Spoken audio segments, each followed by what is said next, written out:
1-to-1 ಸಭೆ ಏನಾದ್ರು ಇದೆಯಾ ಸರ್? ಖಂಡಿತ ಇದೆ. ಅವರೇ ಡೈರೆಕ್ಟ್ ತಿಳಿಸಿದ್ದಾರೆ, ನನಗೂ ಪ್ರೋಗ್ರಾಮ್ ಕಳಿಸಿದ್ದಾರೆ. ನಾನು ನಮ್ಮ MLAs ಎಲ್ಲ ತಿಳಿಸ್ತಾ ಇದ್ದೀನಿ. ಸರ್, ಹೈಕೋರ್ಟ್ ಹೈಕೋರ್ಟ್ ನೋಟಿಸ್ ಕೊಟ್ಟಿದೆ. ಏನೇ ಇದ್ರು ಕಾನೂನು ಪ್ರಕಾರ ಏನ್ ಬೇಕಾದ್ರೂ ಉತ್ತರ ಕೊಡ್ತೀವಿ. ಪ್ರಾರ್ಥನೆ ಮಾಡಕ್ಕೆ ಯಾರು ಅಡ್ಡಿ ಮಾಡುದಿಲ್ಲ, ಪೂಜೆ ಮಾಡಕ್ಕೆ ಯಾರು ಅಡ್ಡಿ ಮಾಡುದಿಲ್ಲ.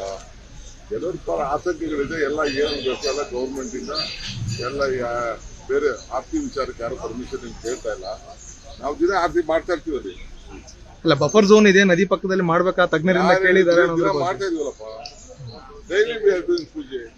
ಅಲ್ಲ, 20-25,000 ಜನ ಬರ್ತಾರೆ, ಹಾಗಾಗಿ ಅಲ್ಲಿ ನೈಸರ್ಗಿಕವಾಗಿ ಹಾಳಾಗಬಹುದಂತ. ಸರ್, ಅಶೋಕ್ ಅವರು ಬದಲಾವಣೆ ಆಗಸ್ಟ್ ನಲ್ಲಿ ಬದಲಾವಣೆ ಆಗುತ್ತೆ, ಇದು ಖಂಡಿತ ನಿಜ ಅಂತ ಹೇಳಿದ್ದಾರೆ ಸರ್. ಆಗುತ್ತೆ ಅಂತ ಹೇಳಿದ್ದಾರೆ ಸರ್. ಆತರ ಪರಿಸ್ಥಿತಿ ಇದೆಯಾ?